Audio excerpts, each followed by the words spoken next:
বাংলাদেশে উচ্চ শিক্ষা রূপান্তর টেকসই উৎকর্ষতার রোডম্যাপ এই শিরোনামে বিশ্ববিদ্যালয় মঞ্জুরি কমিশন আজ দিনব্যাপী কর্মশালার আয়োজন করেছে।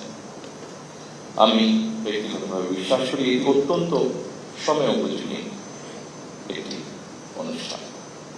আপনারা যারা এতক্ষণ আলোচনা করলেন, এইসব আলোচনায় শিক্ষা ও গবেষণায় আমাদের বিশ্ববিদ্যালয়ের বৈশ্বিক মান বজায় রাখতে পেরেছে কিনা এমন একটি প্রশ্ন হয়তো ফুটে উঠেছে, হয়তো ফুটে ওঠেনি। তবে আনফর্চুনেটলি খুব সম্মত বাস্তবতা হচ্ছে একবিংশ শতাব্দীতে শিক্ষা, গবেষণা এবং জ্ঞানের উৎকর্ষ অর্জনের ক্ষেত্রে বিখ্যাত বিশ্ববিদ্যালয়ের র্যাঙ্কিং এ আমাদের বিশ্ববিদ্যালয়ের অবস্থান এখনো মনে হয় প্রত্যাশিত উচ্চতায় পৌঁছতে পারেনি। র্যাঙ্কিং ক্ষেত্রে সাধারণত গবেষণা, প্রকাশনা, পাবলিকেশন, সাইটেশন এবং উদ্ভাবন এই বিষয়গুলোকে মনে হয় বেশি গুরুত্ব দেওয়া হয়। সেই ক্ষেত্রে আমাদের অবস্থান কোথায়, এই বিষয়গুলো নিয়ে আমাদের শিক্ষাবিদগণ নিশ্চয়ই আরো চিন্তা ভাবনা করবেন। শুধু পুঁথিগত শিক্ষায় নয়, বিশ্ববিদ্যালয়ের গবেষণা এবং উদ্ভাবনের দিকে মনোযোগ না দিলে মনে হয় প্রতিযোগিতামূলক বিশ্বে আমাদের টিকে থাকা কিছুটা হলো কষ্টসাধ্য হয়ে পড়বে। বিশ্ববিদ্যালয়ের উদ্ভাবন কিংবা গবেষণা কার্যক্রম এগিয়ে নিতে সরকার অর্থ বরাদ্দ দেবে, এটি স্বাভাবিক। তবে আমি যতটুকু জানি, ব্রিটেন সহ বিশ্বের অনেক দেশই যারা বিশ্ববিদ্যালয় অ্যালামনাই, তাদের অনেকেই কিন্তু বিশ্ববিদ্যালয়ের গবেষণা এবং উদ্ভাবন কার্যক্রমকে এগিয়ে নিতে সাধারণত পৃষ্ঠপোষকতা করে থাকে। এই জন্যই অনেকে বলে থাকেন শিক্ষার্থীরা হলো বিশ্ববিদ্যালয়ের প্রাণ আর অ্যালামনাইরা হলো তার মেরুদণ্ড।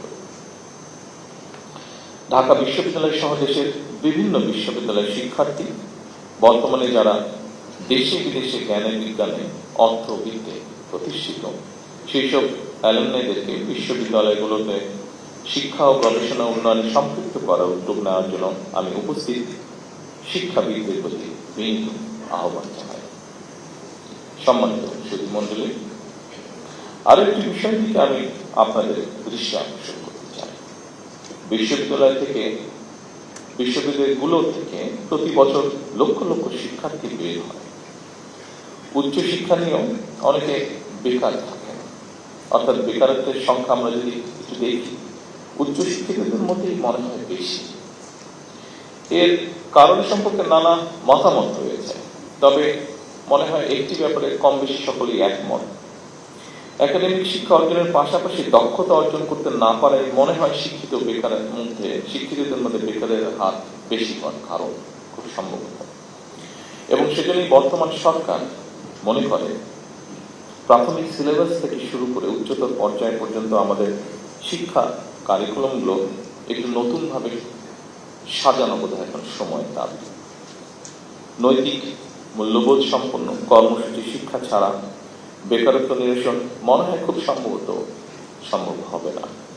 সময় উপযোগী শিক্ষা কারিকুলাম ছাড়াও বৈশ্বিক প্রতিযোগিতায় টিকে থাকা মনে হয় সম্ভব নয়। এ কারণেই বর্তমান সরকার একাডেমিক সিলেবাসকে সময় উপযোগী করার কাজ এর ভিতরে হাতে নিয়েছে। সম্মানিত শিক্ষকবৃন্দ, সম্মানিত গবেষকবৃন্দ, বিশেষ করে উচ্চশিক্ষা ব্যবস্থাকে সময় উপযোগী করতে বর্তমান সরকার অ্যাপ্রেন্টিসশিপ, ইন্টার্নশিপ এবং ইন্ডাস্ট্রি একাডেমি এটার সহযোগিতা বাড়ানোর জন্য চেষ্টা বা উদ্যোগ গ্রহণ করছে। প্রাথমিকভাবে বিভাগীয় শহরগুলিতে অবস্থিত বিশ্ববিদ্যালয়ের সঙ্গে স্থানীয় শিক্ষা ও ব্যবসা প্রতিষ্ঠানের সম্পর্ক স্থাপন করার এই কার্যক্রম শুরু করার উদ্যোগ সরকার নিচ্ছে, যার ফলে আমরা মনে করি শিক্ষার্থীগণ পুঁথিগত বিদ্যা অর্জনের পাশাপাশি হাতে কলমে শিক্ষা লাভ করে শিক্ষার্থী অবস্থাতেই কর্মদক্ষতা অর্জন করতে সক্ষম হবেন। ফলে শিক্ষা জীবন শেষে সম্ভবত তাকে আর বেকার থাকতে হবে না। কলেজ এবং বিশ্ববিদ্যালয়ে ইনোভেটিভ বিজনেস আইডিয়া বাণিজ্যিকরণ করতে প্রতিযোগিতামূলক প্রক্রিয়ায় সিড ফান্ডিং বা ইনোভেশন গ্রান্ট প্রদান, এটারও আমরা উদ্যোগ নিচ্ছি এবং এর উদ্দেশ্য ক্যাম্পাস থেকেই ব্যবসায়িক উদ্যোক্তা তৈরি করা ফলে এই উদ্যোক্তা তারা নতুন এবং সৃজনশীল ব্যবসায়িক ধারণা বাস্তবায়ন করে দেশের অর্থনীতিতে নিশ্চয়ই অবদান রাখতে সক্ষম হবে। শিক্ষার্থী থাকা অবস্থায় কর্মদক্ষতা অর্জনের ফলে এমনও হতে পারে একজন শিক্ষার্থী চাকরির জন্য অপেক্ষা না করে নিজেই একজন উদ্যোক্তা হিসাবে বরং আরো কয়েকজনের কর্মসংস্থানের ব্যবস্থা করতে সক্ষম হবে। এইসব উদ্যোগ ছাড়াও সরকার উচ্চ শিক্ষা প্রতিষ্ঠানগুলোতে উদ্ভাবন এবং উদ্যোক্তা উন্নয়ন ইনস্টিটিউট, সায়েন্স পার্ক প্রতিষ্ঠার পরিকল্পনা করছে। দেশি বিদেশি প্রতিষ্ঠানের সাথে অংশীদারিত্বের ভিত্তিতে বিশ্ববিদ্যালয়গুলোতে বিজ্ঞান মেলা, innovation fair, product sourcing fair সহ এ ধরনের শিক্ষা ও দক্ষতা বিষয়ক আয়োজনকে উৎসাহিত করার পরিকল্পনা আমরা নিয়েছি।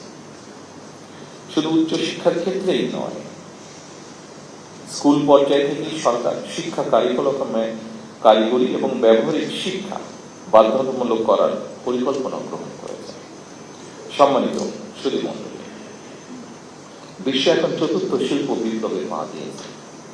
চতুর্থ শিল্প বিপ্লবের চলমান এই সময় এআই বা কৃত্রিম বুদ্ধিমত্তা, robotics, automation, genetic engineering, biotechnology, cyber security, quantum computing, big data, material science, nano technology, পঞ্চম প্রজন্মের ওয়্যারলেস প্রযুক্তি, এইসব উন্নততর প্রযুক্তি একদিকে আমাদের চিন্তার জগৎ নিয়ন্ত্রণ করছে, অপরদিকে শাসন করছে মানুষের কর্মক্ষেত্র বা কর্মসংস্থান।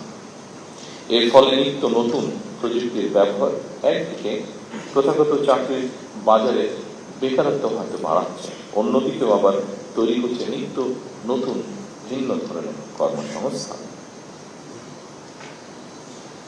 সম্মানিত সুধীমণ্ডলী, চতুর্থ শিল্প বিপ্লব বিশ্ববাসীর সামনে যে বার্তাটি স্পষ্ট করেছে খুব সম্মুক্ত, সেটি হল শিক্ষা কেবল স্কুল, কলেজ কিংবা বিশ্ববিদ্যালয়ের গণ্ডিতেই সীমাবদ্ধ নয়। বর্তমানে জ্ঞান চর্চা কেবল একটি নির্দিষ্ট বিষয়ে আবদ্ধ নয়, বরং আমরা দেখি ডাটা সায়েন্স সাথে বায়োলজি বা ইঞ্জিনিয়ারিং এর সাথে হয়তো সমাজ বিজ্ঞান এর একটা বন্ধন রয়েছে। এই সংযোগের ফলে জ্ঞানের সীমানা প্রতিনিয়ত প্রসারিত এবং গতিশীল হচ্ছে, এবং এই পরিবর্তনের গতি প্রকৃতির সঙ্গে আমাদের নিবিড় সম্পর্ক থাকা অবশ্যই জরুরি বর্তমান অবস্থায়। সম্মানিত শিক্ষক, গবেষকবৃন্দ, সম্মানিত সকল উপস্থিতিবৃন্দ, আজকের এই কর্মশালার বিষয়ের সঙ্গে খুব সম্ভবত ব্রিটিশ লেখক টম ইয়েন, যিনি বিশেষ করে ডিজিটাল ওয়ার্ল্ডে বিজনেস স্ট্র্যাটেজিস্ট অ্যান্ড অ্যানালিসিস হিসেবে স্বনামধন্য, তার একটি বিখ্যাত মন্তব্য খুব সম্ভবত প্রাসঙ্গিক বলে আমার কাছে মনে হয়েছে। তিনি বলেছেন, বিশ্বে বহুল ব্যবহৃত ট্যাক্সি কোম্পানি উবারের নিজের কোনো ট্যাক্সি নেই। বিশ্বে অপ্রতিদ্বন্দ্বী সোশ্যাল মিডিয়া ফেসবুক নিজে কোনো কন্টেন্ট তৈরি করে না। বিশ্বের বৃহত্তম অনলাইন বিজনেস প্ল্যাটফর্ম আলিবাবার কোনো স্টক বা মজুদ নেই, মজুদ পণ্য নেই। বিশ্বের সবচেয়ে বড় আবাসন প্রোভাইডার এয়ারবিএনবির নিজেদের কোনো রিয়েল এস্টেট বা অ্যাসেটস নেই। অর্থাৎ ইনোভেটিভ আইডিয়া দিয়ে তারা যার যার ক্ষেত্রে বিশ্ব শাসন করছে। এই প্রতিষ্ঠানগুলোই মূলত একটি স্মার্ট ইন্টারফেস। তারা সেবা দিচ্ছে না, বরং যারা সেবা নিতে চায় এবং যারা সেবা দিতে চায় তাদের এক জায়গায় নিয়ে এসেছে। এটি প্রযুক্তি নির্ভর জ্ঞান। সম্মানিত সকল উপস্থিতিবৃন্দ, আমাদের সামর্থ্য সীমাহীন না হলেও সীমিত সম্পদের কার্যকর ব্যবহারের মাধ্যমে অবশ্যই আমাদের পক্ষে নতুন কিছু করা সম্ভব বলে আমি দৃঢ়ভাবে বিশ্বাস করি। আমাদেরও প্রচুর মেধাবী মানুষ রয়েছে যারা সুযোগ বা সুবিধা পেলে বিশ্বমানের কিছু করা তাদের পক্ষে অসম্ভব নয়। মেধা পাচার রোধ করে, মেধার বিকাশ, মেধা লালন করে আমরা ভবিষ্যৎ চ্যালেঞ্জ মোকাবেলা করতে চাই একসাথে। ফ্যাসিবাদ স্বৈরাচারের বিরুদ্ধে আমাদের তারুণ্য বারবার রাজপথে নেমে এসেছে। স্বাধীনতা প্রিয় গণতন্ত্রকামী জনগণ আবার অধিকার আদায় মিছিলে সামিল হয়েছে। এভাবে দীর্ঘ ১.৫ দশকের বেশি সময় হাজারো প্রাণের বিনিময়ে বাংলাদেশে একটি গণতান্ত্রিক রাষ্ট্র সরকার বর্তমানে প্রতিষ্ঠিত হয়েছে। জনগণের কাছে দায়বদ্ধ এই সরকার বর্তমান এবং ভবিষ্যৎ প্রজন্মের জন্য একটি নিরাপদ বাংলাদেশ বিনির্মাণের কাজ শুরু করতে চায়। বর্তমান গণতান্ত্রিক সরকার একটি জ্ঞান ও মেধাভিত্তিক রাষ্ট্র এবং সমাজ গড়ার কাজও শুরু করতে চায়। জ্ঞান ও মেধাভিত্তিক সমাজ গঠনের মূল ভিত্তি হল এমন একটি পরিবেশ তৈরি করা যেখানে শিক্ষা, গবেষণা, মেধা, যোগ্যতা এবং সৃজনশীলতায় গুরুত্ব পাবে সর্বোচ্চ। সম্মানিত শিক্ষকবৃন্দ, গবেষকবৃন্দ, সম্মানিত সকল উপস্থিতিবৃন্দ, আমরা এমন একটি শিক্ষা ব্যবস্থা করার কাজ শুরু করতে চাই যেখানে প্রতিটি শিক্ষার্থী নিজের সম্ভাবনাকে বিকশিত করার সুযোগ পাবে। আমরা সম্মিলিত প্রচেষ্টা এমন একটি শিক্ষা ব্যবস্থার কাজ শুরু করতে চাই যা আমাদের বর্তমান এবং ভবিষ্যৎ বাংলাদেশকেও করবে আলোকিত। সমৃদ্ধ ভবিষ্যতের সাথে প্রযুক্তিগত উৎকর্ষতার আমরা অবশ্যই আলঙ্কন করব। তবে আমরা যেন আমাদের রাষ্ট্র ও সমাজের আবহমান কালে ধর্মীয়, সামাজিক, নৈতিক মূল্যবোধ হারিয়ে না ফেলি। আমি এই ব্যাপারে শিক্ষক, বুদ্ধিজীবী, সাংবাদিক, পেশাজীবী তথা সকল শ্রেণী পেশার মানুষের প্রতি সতর্ক এবং সজাগ থাকার বিনীত আহ্বান জানিয়ে আমার বক্তব্য এখানে শেষ করছি।